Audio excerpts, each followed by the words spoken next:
comes from Matthew 5. You have heard that it was said, love your neighbor and hate your enemy. But I tell you, love your enemies and pray for those who persecute you, that you may be children of your Father in heaven. He causes his sun to rise on the evil and the good, and sends rain on the righteous and the unrighteous. If you love those who love you, what reward will you get? Are not even the tax collectors doing that? And if you greet only your own people, what are you going to do more than others? Do not even pagans do that? Be perfect, therefore, as your heavenly Father is perfect. Please rise for the Lord's Prayer. Our Father, who art in heaven, hallowed be thy name. Thy kingdom come, thy will be done, on earth as it is in heaven. Give us this day our daily bread, and forgive us our trespasses, as we forgive those who trespass against us. And lead us not into temptation, but deliver us from evil. For thine is the kingdom, the power, and the glory, forever and ever. Amen.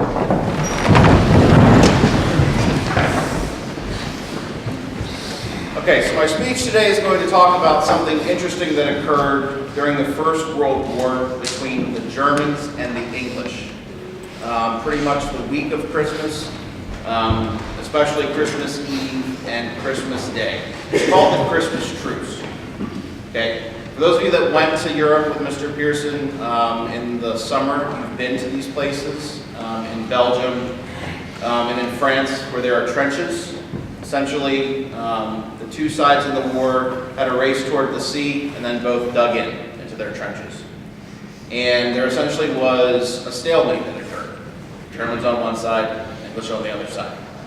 And there was a place called No Man's Land, which was kind of the space in between where there were barbed wire fences and other kinds of things.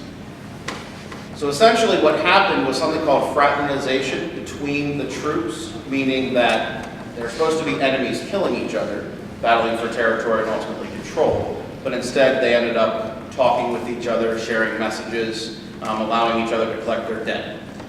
This spread to an individual having bravery, getting up out of the trench, going to no man's land to wish the other side Merry Christmas. Okay? There was even a time when the Germans were singing Silent Night in German and the English were singing Silent Night in English. So basically, two mortal, implacable enemies that are on opposite sides got together at Christmas and did a whole range of things. Colonel Somerville would appreciate it. They played a game of soccer, which the Germans won 3-2. They trusted each other enough to allow, the English did, to allow Germans to shave them. You have to consider, it's one blade next to your neck. All somebody would have to have done was go like this, and they could have killed one of their enemies. This is all for just one day. And the whole point of this presentation is to talk about what Christmas is and how it can bring together individuals, sides, countries, ideologies that wouldn't necessarily come together otherwise. But instead of me talking about it, there's a grocery store chain in England called Sainsbury's that created a 3-minute clip to kind of show you what that truce was like. So while he's going to press play, and take a look and see. The visual is pretty powerful, I think.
Önce önlemez atom tesiri lazım.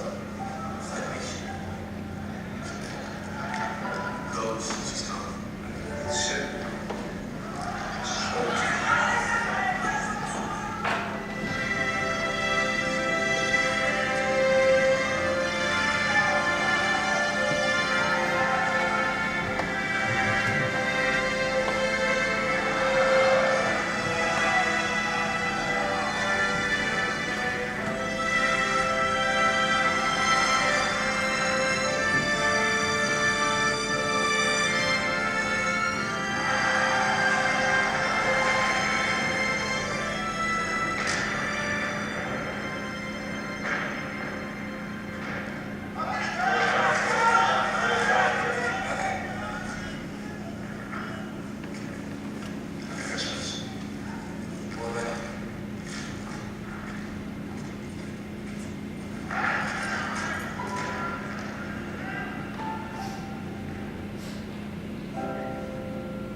Okay, so again, that's a pretty good visual of what that actually was like whenever the two forces suspended their hostilities and enjoyed the day together, not as soldiers, but as people. So ultimately, what does it mean? Christmas holiday season, all holiday seasons that are celebrated now, stand for trust and hope, joy and love. Basically the best parts of life. And again, it was powerful enough to help bring together two sides that were at war with each other. But how does this relate to Carson law? We're all from different places, from different religions. We all have different beliefs. We think differently about the world. At times, we're at odds with each other. We can't believe where we are, why we're here, how we got here, how we'll make it. But we all do ultimately together. We ask you to do a lot, cadets, on a daily basis. And it's pretty awe-inspiring to see what you actually do and how you do it. Our diversity, honestly, is our strength. It's what makes Carson Long interesting and unique. It's what will help define each of you and shape you all in the future.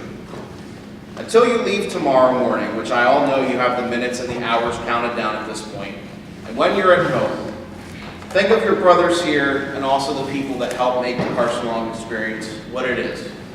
Go out of your way to spread a little Christmas, Hanukkah, Kwanzaa, whatever holiday cheer that you can, thinking about this demonstration that you just saw. Enjoy each other's company. Be sure to thank your families for their sacrifices and the opportunities that you all have as being cadets here. And most importantly, smile, relax, refresh, be recharged, ready to go for 2015.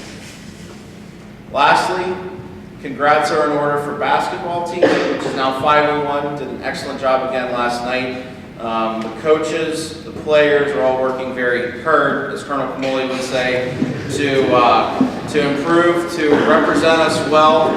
Be sure you come out and support them whenever you come back. We'd like to wish you Merry Christmas and thank you.